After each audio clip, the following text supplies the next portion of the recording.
Anybody here hear of Pierre de CHARDIN? Pierre de CHARDIN? Brilliant guy from France. Paul Boulet. A Jesuit, a scientist, a paleontologist, an archaeologist. And Desjardins began to realize that evolution was not such a bad thing that the church should push away. That in fact, evolution has more evidence and credence than a literal six-day creation theory does. Well, just that, back in the 40s, 30s, 40s, 50s, that was like, woo, okay? But then he went on to say that just as human beings are in the process of evolution, so our spiritual consciousness is in the process of evolution. Okay? So if our spiritual consciousness is in the process of evolution, what's going to change?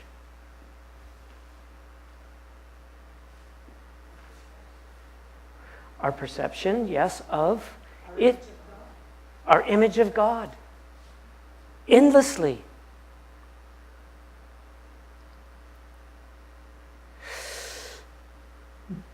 That can unnerve us. You mean my image of God, I don't have it all figured out? I have to actually be open to changing the way I think about God? Yes, you do.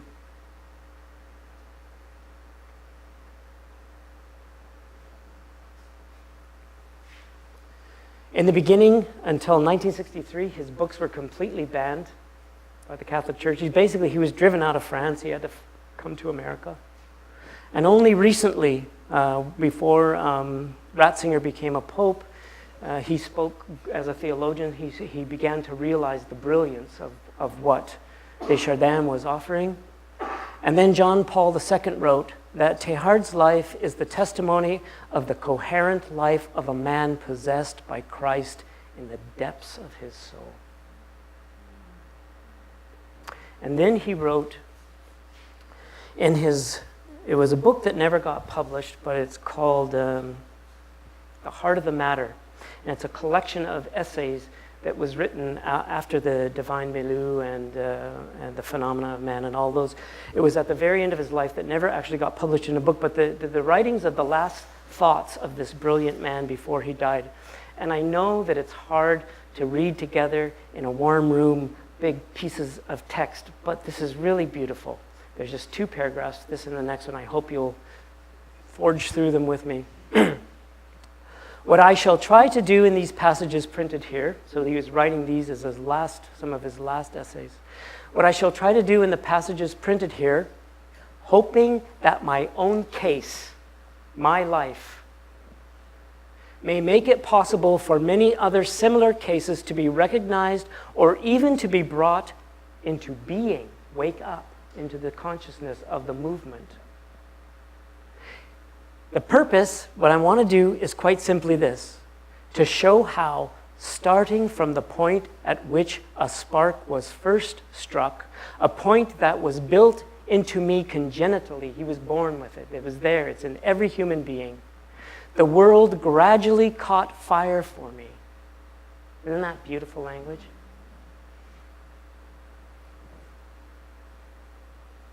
The world gradually caught fire for me, burst into flames. What's he describing? Movement, change, evolution, awakening. This happened all during my life.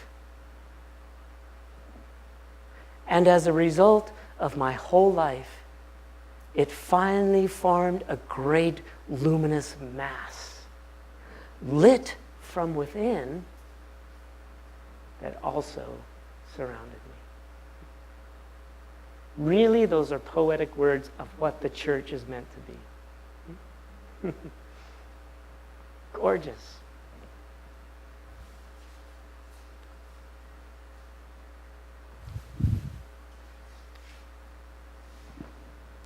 In the same introduction to The Heart of the Matter, he writes, within every being and every event, there was a progressive expansion of a mysterious inner clarity which transfigured them.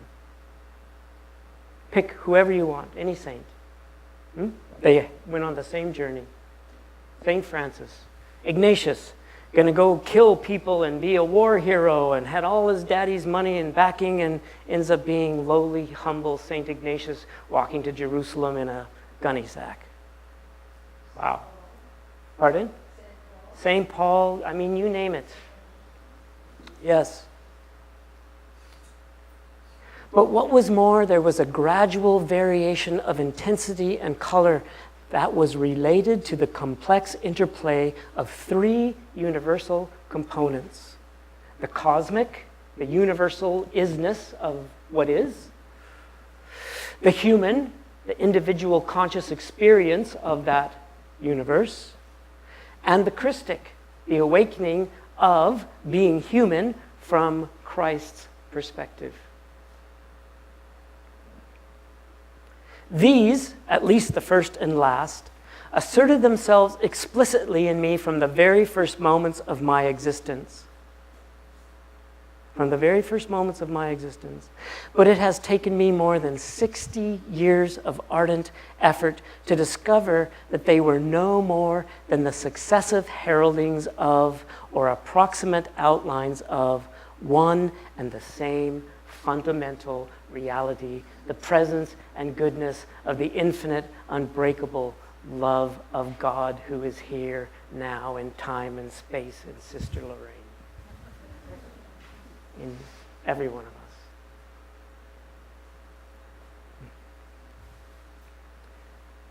us. And just a little bit more, because this really segues us and connects us to the sacraments. Crimson gleams of matter. Matter. He's not being some hyper-dualist, separating spirit and matter. No, he's bringing spirit and matter together, which is exactly what happens in the Eucharist, which is exactly what happens at baptism, which is exactly what happens in marriage, in forgiveness. Crimson gleams of matter gliding imperceptibly into the gold of spirit, ultimately to become transformed into the incandescence of a universe that is person. What does he mean by that? All through the New Testament, Paul is forever saying that in him, this is Romans 11, verse 36, if you don't believe me and you want to look it up, that through him, to him, and into him are all things. Out of him, into him, and to him are all things. In Colossians chapter 1, he says that in him all things consist. Richard Rohr says, Christ, you have to differentiate between Jesus, the human person that walked on the earth for 33 years, and the cosmic Christ. Because Christ, the whole universe is contained, is the physical expression of this incomprehensible, invisible God that is being manifest in a way that we can see. All that there is exists and is sustained in Christ. Whoa.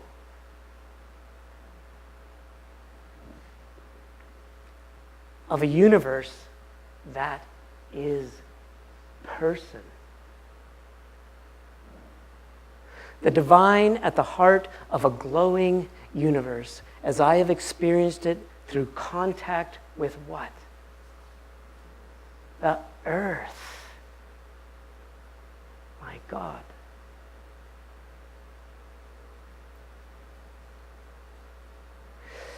Ever smell a rose and say, oh, God, there you are.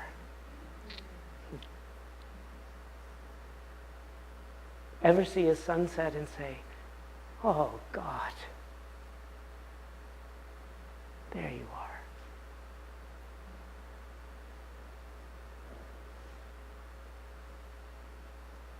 The divine radiating from the depths of blazing matter.